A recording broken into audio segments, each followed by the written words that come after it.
Hi guys! Ngayong araw guys, isamahan niyo ko at i-check ko ang aming tanim na patola o sikwa. Samahan niyo ko ngayong araw guys. Pupunta tayo sa aming munting garden. Andito guys. Ito nga pala ang aming munting garden guys. Yan. May manok pa. Yung mga tanim dito, yung iba, matanda na kasi. Itong okra na to, matanda na kasi to. To, okra din yan. To, may luya.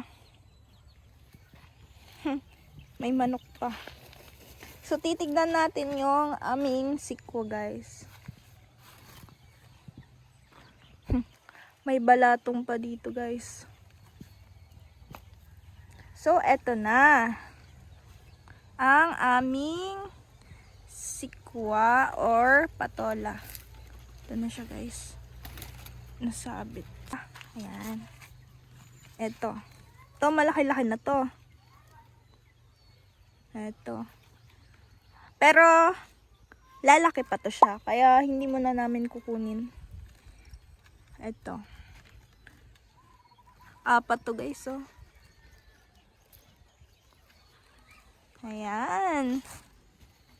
May maigugulay na tayo, guys. Ito pa.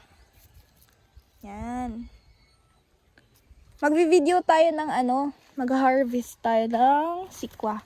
Meron pa dito. Tsaka ito pa. So, ito naman, pwede na to pwede na tong gulayin. Pero ngayon nga ay hindi mo na namin kukunin para mas lumaki. May isa pa. Mas sulit. 'Di ba? Mas sulit pag malaki. So, lilipat tayo doon sa kabila. May sikwa pa doon. May tanim din na sikwa doon sa kabila. So, yun, yung sa gilid dito. Yun yung tanim namin na sikwa. Dito naman, pakita ko sa inyo, meron din dito. Pero maliliit pa. Ito, check mo. Tignan nyo. Ayan. Ayan. Ibang klase ito eh. Ito yung parang pandak to na sikwa eh. O patola. Marami din to. Ayan. Kaso maliliit pa. Ayan. Pag to lumaki, ay maganda na. Ito, malaki.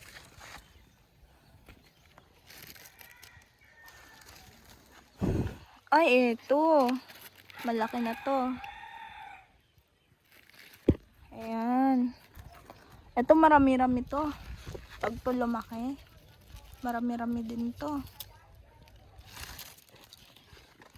So, ang gusto ko nga palang luto sa sikwa. Gusto ko yung sikwa na may halong corn beef. Yun.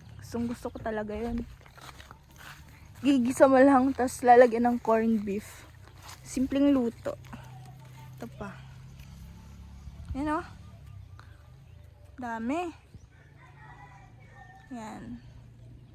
Yan yung sikwa natin. Tapos ito pa. So, a-update ko kayo pag ito lumaki na. Tapos, pag pwede na tayong mag-harvest, magvi-video din tayo pag mag-harvest na tayo ng sikwa guys. So ayun lang naman. Yung ibang tanim namin, nagsisidling pa kasi kami. Yung iba, matanda na kasi. Ito yung mga talbos namin. Ayan. Yung iba, yung talong, ayan, nakuha na namin ng mga bunga at naigulay na din namin. So, ito yung mga bagong seedling ko. Kung sana sa susunod, pag to marami or dumami, at least marami-rami tayong maiuulam, di ba?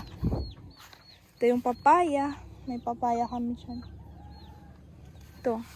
May papaya din dito. So, ayun na nga muna guys. Hanggang dun lang muna yung video natin at i-update ko kayo sa susunod. Mag-harvest tayo ng sikwa. Yun lang guys. See you sa aking next video. Bye-bye!